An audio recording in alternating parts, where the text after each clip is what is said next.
तो good afternoon. आज हम स्टार्ट करने वाले हैं कॉरपोरेट अकाउंटिंग और इसमें टोटल 9 टॉपिक्स पे हमारी बात होगी। आज पहला टॉपिक है अकाउंटिंग फॉर कंपनीज।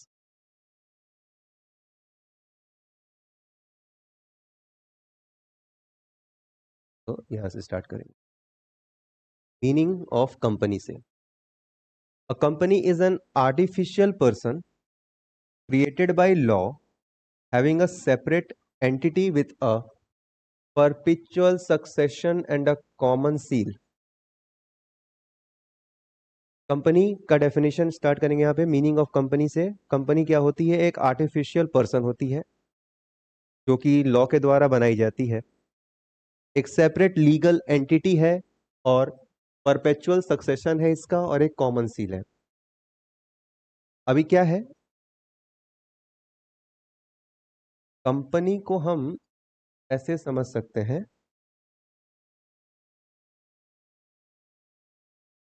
कि एक ऐसी बॉडी जो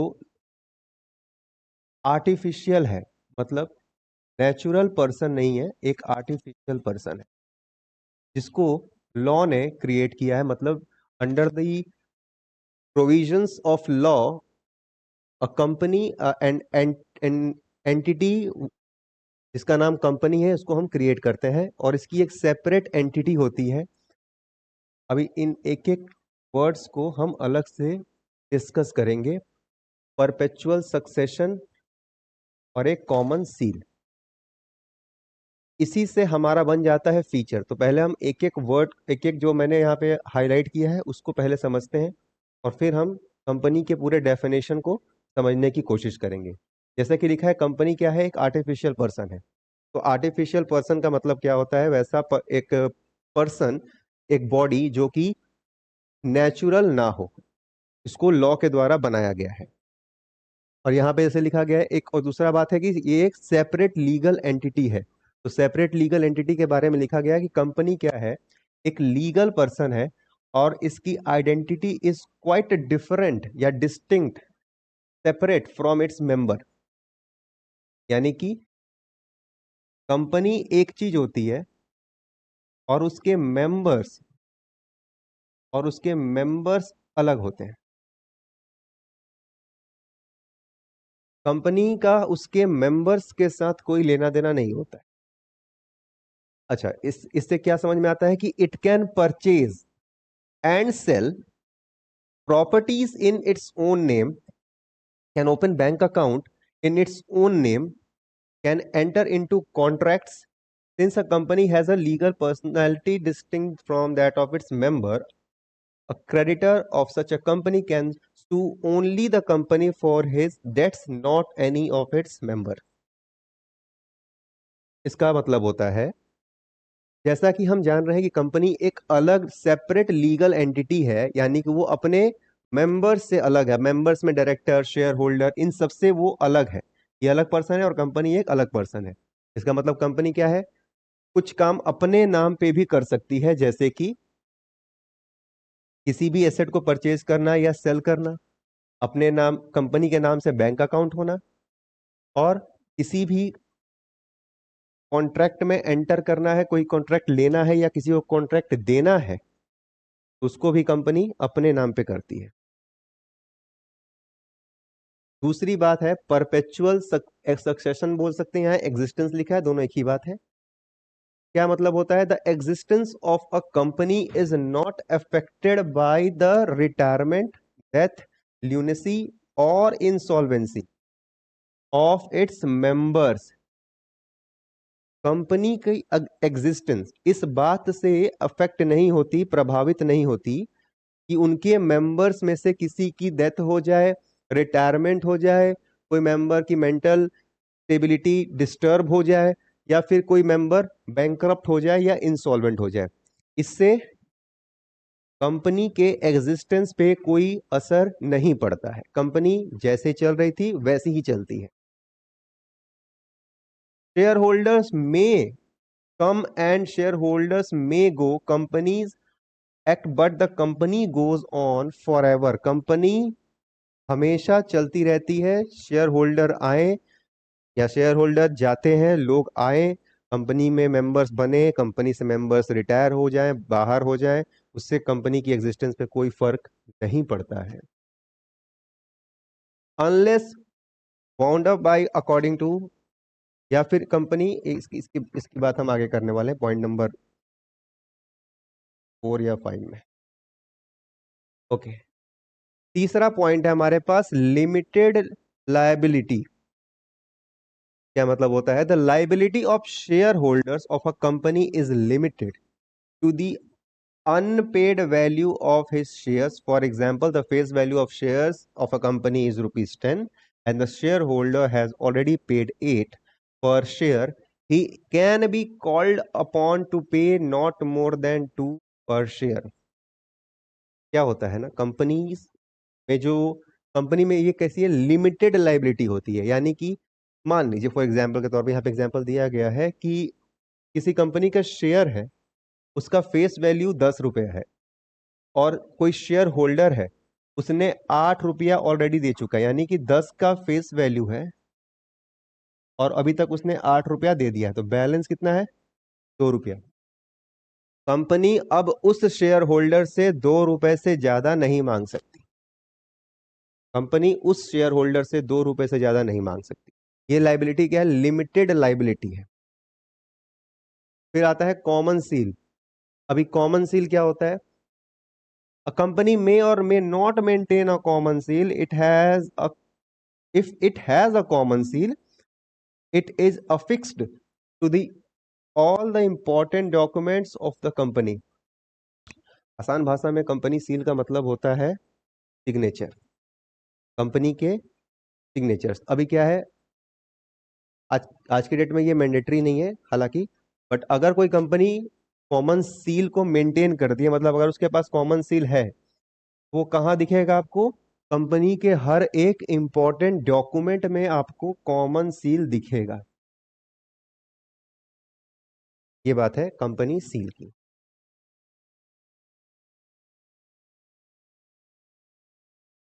अच्छा, अभी शेयर्स की ट्रांसफर की बात हो रही है यहाँ पे पॉइंट नंबर 5 में। शेयर ट्रांसफरेबल है कि नहीं? The capital of the company is divided into parts called shares. अभी हम शेयर्स पे आएंगे, बट शेयर्स की एक डेफिनेशन यहाँ पे दे रखी है, बात बताई जा रही है कि कंपनी का जो टोटल कैपिटल होता है वो स्मॉल पार्ट्स में डिवाइड कर देते हैं, तो एक पार्ट को शेयर बोलते हैं। These shares are freely transferable subject to certain condition। अभी क्या है ना कि ये जितने शेयर्स हैं आप ये ट्रांसफर कर सकते हो, आपके पास है, आप किसी और को भी ट्रांसफर कर सकते हो, बट कुछ कंडीशंस के साथ। वो कंडीशन क्या है वो हम आगे पढ़ेंगे। Point number 6, separation of management from ownership. क्या मतलब है इसका? Share holders are true owners of a company. Share holders true owner होते हैं किसी कंपनी के, but usually the number of share holders quite large and as neither possible nor desirable each member take the management of the company, therefore the company is managed by board of directors elected by the shareholders of the company। Management और ownership दोनों को अलग अलग करके रखता है company, दोनों को अलग रखती है। जैसे कि फॉर एग्जांपल क्या है कि किसी कंपनी में, फॉर एग्जांपल कोई कंपनी है, कंपनी ए, इसके 5 लाख शेयर होल्डर है,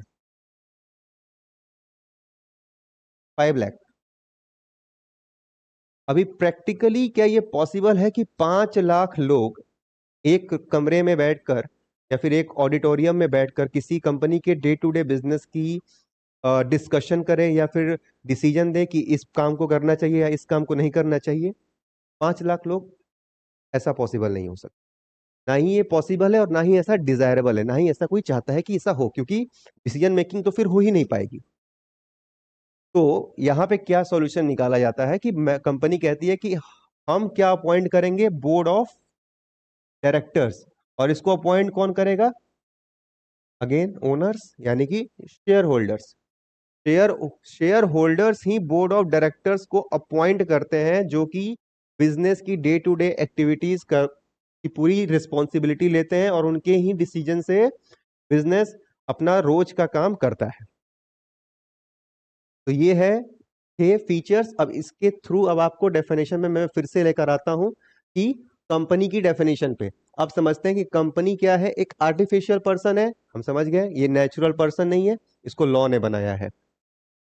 हैविंग अ सेपरेट एंटिटी, ये एक अलग एंटिटी है, मतलब ये अपने नाम से अपना बैंक अकाउंट ओपन कर सकती है, अपने नाम से किसी कंपनी पे केस कर सकती है, इस पे कोई दूसरी कंपनी केस कर सकती है, या फिर ये किसी और सामने वाले किसी और कंपनी से कॉन्ट्रैक्ट कर सकती है, और ये सब कुछ अपने नाम पे कर सकती है। तो ये क्या है? सेपरेट एंटिटी है with a perpetual succession. Perpetual succession का मतलब अभी हमने डिस्कस किया कि कंपनी की एग्जिस्टेंस पे कोई इफेक्ट नहीं आता है इसके मेंबर्स के होने या ना होने से। तो इसका सक्सेशन भी हम यही सोच के कंपनी बनाई जाती है कि कंपनी का एग्जिस्टेंस फॉरएवर रहेगा, हमेशा के लिए रहेगा।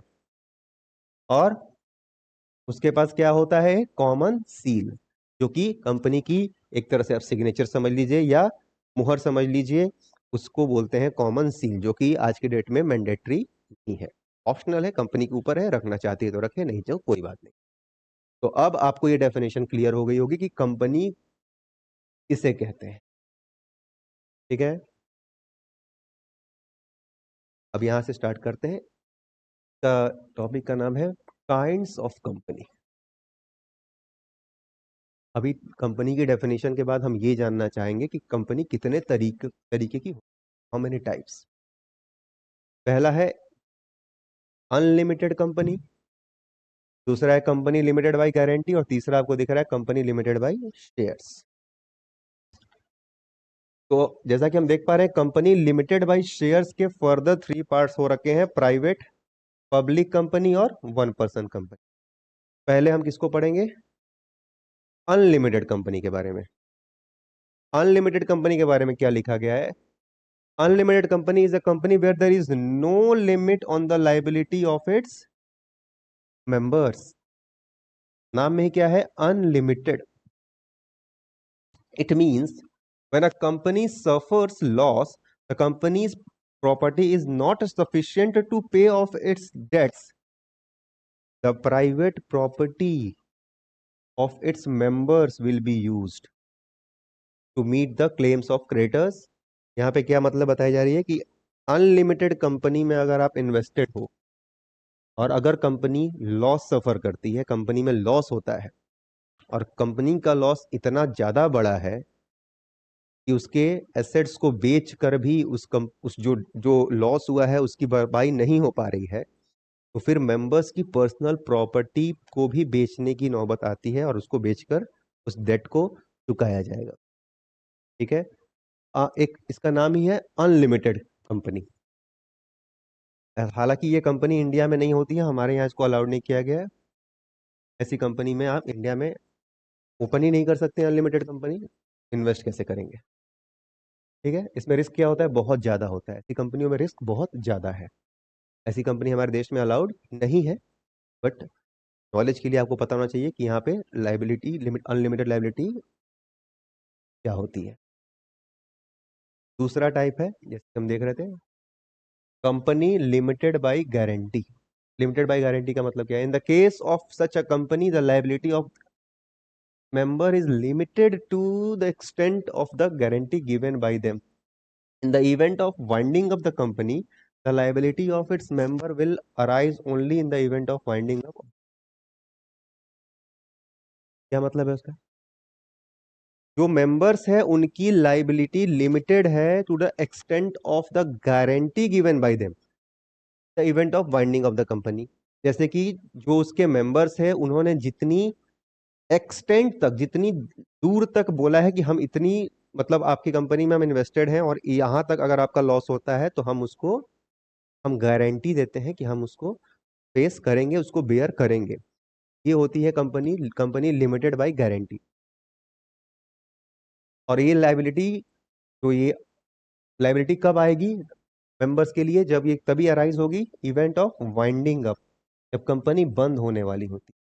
तब कोई ऐसी डेट्स होती हैं जिनको चुकाना पड़ेगा, तो कंपनी मेंबर्स के पास जाती है और वो वहां से ना उन्होंने गारंटी कर रखा था मेंबर्स ने, इतना पेमेंट करते हैं। ठीक है। कंपनी लिमिटेड बाय शेयर्स, तीसरा, in case of such a company the liability of this member is strictly limited to the extent of the nominal value of share held by each of them. If a member has already paid the full amount of the shares, he will not be liable to pay any amount. If a member has partly paid the share, he can be forced to pay the remaining amount during the existence of the company as well as during the winding up. Such company may be subdivided into private, public and one person company. ये क्या है? इसमें बोलता है कि जो members हैं उनकी जो लाइबिलिटी है वो कहाँ तक है? जहां तक उनके शेयर्स की फेस वैल्यू है। यानी कि एक कंपनी में आप इन्वेस्टेड है और उसकी शेयर की फेस वैल्यू फॉर एग्जांपल 10 रुपए है, तो आपका जो इस कंपनी में इन्वेस्ट किया है तो इसका जो आपका रिस्क है मैक्सिमम वो कितना है? 10 रुपीज। अभी यहाँ पे बोला जा रहा है he will not be liable to pay any more amount. अगर कंपनी में लॉस होता है, कंपनी किसी तरह का लॉस करती है, तो उसकी एक्सटेंट 10 रुपए तक ही है उस पर्टिकुलर शेयर होल्डर की, इससे ज्यादा कंपनी उससे नहीं मांग सकती। और अगर मान लीजिए किसी मेंबर ने 10 की बजाय सिर्फ अभी तक 8 रुपया ही दिया है, तो कंपनी उससे फाइनली कितना मांग सकती है? बस मैक्सिमम 2 रुपया पर शेयर पे ही मांग सकती है, उससे ज्यादा नहीं मांग सकती। तो बोलते हैं कंपनी लिमिटेड बाय शेयर। और कंपनी लिमिटेड बाय शेयर जो हम ये पढ़ रहे हैं इसके सब पार्ट्स हैं, private company, public company, one person company. ठीक है। तो प्राइवेट कंपनी यहां से स्टार्ट करते हैं। As per section 2 subsection 68 of the Companies Act 2013, a private company is one which by its article of association, point number A, restricts the right to transfer its shares, limit the number of its member, minimum 2, maximum 200, prohibits any invitation to the public to subscribe for any securities, that is shares or debenture. Private company की definition बताई जा रही है। किसी company को private company कब बोलेंगे? जब उसके आर्टिकल ऑफ एसोसिएशन में लिखा हो, रिस्ट्रिक्शन हो शेयर्स को ट्रांसफर करने पे। मतलब इन लिमिटेड लोगों के पास उन कंपनी के शेयर्स है, वो उस कंपनी के शेयर्स को ट्रांसफर नहीं कर सकते, पहली बात। दूसरी बात, के आर्टिकल ऑफ एसोसिएशन में लिखा हो मेंबर्स कितने होने चाहिए, इस पे भी एक लिमिटेशन है, मिनिमम 2, मैक्सिमम 200। कोई कंपनी है जिसमें मिनिमम 2 मेंबर्स हैं और मैक्स 200 मेंबर्स हैं, तो वैसी कंपनी को हम प्राइवेट कंपनी कहेंगे। तीसरी बात लिखी गई है, पब्लिक से किसी तरीके का इनविटेशन देना, शेयर्स या अपने डिवेंचर्स को मार्केट में लॉन्च करना अलाउड नहीं है। पब्लिकली आप लोगों से पैसा नहीं उठा सकते, नहीं मंगवा सकते अपनी कंपनीज के शेयर्स या डिवेंचर बेच के। ये 3 काम जहां हो रहे होंगे उस कंपनी को बोलते हैं private company. The name of every private company must end with the word private limited. Important है। किसी भी प्राइवेट कंपनी के नाम के अंत में प्राइवेट लिमिटेड शब्द का इस्तेमाल अनिवार्य है, बहुत जरूरी है। फिर आता है public company. As per section 2 subsection 21 of the Companies Act 2013, a public company means a company which is not a private company. इसका मतलब एक पब्लिक कंपनी की डेफिनेशन में हमारा कंपनीज एक्ट क्या डिफाइन करता है इसको, कि पब्लिक कंपनी का मतलब वैसी कंपनी जो प्राइवेट कंपनी ना हो। यानी कि जो ये 3 काम ये कर रही हैं जिस पे रेस्ट्रिक्शन है, वो काम यहाँ पे नहीं होंगे। देखिए यहाँ पे क्या है, minimum 7 members, maximum no limit. यहाँ मैक्सिमम कितना था? 200। तो यहाँ पे मैक्सिमम पे क्या है? कोई लिमिट नहीं है। Must use limited word at the end of the name. और यहाँ पे क्या वर्ड था? प्राइवेट लिमिटेड, प्राइवेट कंपनी अपने नाम के अंत में प्राइवेट वर्ड लगाना जरूरी है, प्राइवेट लिमिटेड। बट एक पब्लिक कंपनी अपने नाम के अंत में सिर्फ और सिर्फ लिमिटेड वर्ड यूज कर सकती है। तीसरा पॉइंट है C, issue securities directly to the public. Companies मतलब पब्लिक कंपनी पैसा रेज करने के लिए लोगों से डायरेक्टली मार्केट में अपने शेयर्स और डिबेंचर इशू कर सकती है, कोई रिस्ट्रिक्शन नहीं है। ये है हमारा केस पब्लिक कंपनी का। ठीक है, अभी एक डिस्टिंक्शन है, डिफरेंस है पब्लिक प्राइवेट कंपनी और पब्लिक कंपनी में। बेसिस है नंबर ऑफ मेंबर्स, मेंबर्स के आधार पे प्राइवेट कंपनी और पब्लिक कंपनी में क्या डिफरेंसेस होते हैं। तो देखते हैं, नंबर ऑफ मेंबर के हिसाब से मिनिमम नंबर यहाँ पे 2 पर्सन हो सकते हैं और मैक्सिमम एक्सक्लूसिव ऑफ पास्ट और प्रेजेंट एम्प्लॉय 200। वहीं पे जब हम पब्लिक कंपनी की बात करते हैं तो minimum number of member is 7 और maximum there is no limit, there is no limit on maximum numbers of members. दूसरा बेसिस है हमारा इनविटेशन टू द पब्लिक, यानी कि लोगों से पैसा रेज कर सकते हैं कि नहीं। प्राइवेट कंपनी नहीं कर सकती, it can not invite. On the other hand public company they are allowed to raise capital from public by issue of shares. उनको बिल्कुल अलाउड है लोगों से पैसा रेज करने का। ट्रांसफर ऑफ शेयर्स की बात करें, अगर इसके आधार पे हम डिफरेंस करें तो there is a restriction on transfer. जैसा कि हमने अभी पढ़ा कि प्राइवेट कंपनीज के शेयर ट्रांसफर नहीं हो सकते, मतलब मेरे पास शेयर्स है तो मैं उसको किसी और को ट्रांसफर नहीं कर सकता, किसी और के पास शेयर्स है वो मुझे ट्रांसफर नहीं। तो यहाँ पे ट्रांसफर की फैसिलिटी अवेलेबल नहीं है। Whereas in public company अगर आप देखो there is no restriction on transfer of its shares, कोई restriction नहीं है। NSC और BSC में शेयर्स खरीदे और बेचे जाते हैं, वो पब्लिक लिमिटेड कंपनी के ही शेयर्स होते हैं। यहाँ पे ट्रांसफर बिल्कुल अलाउड होता है।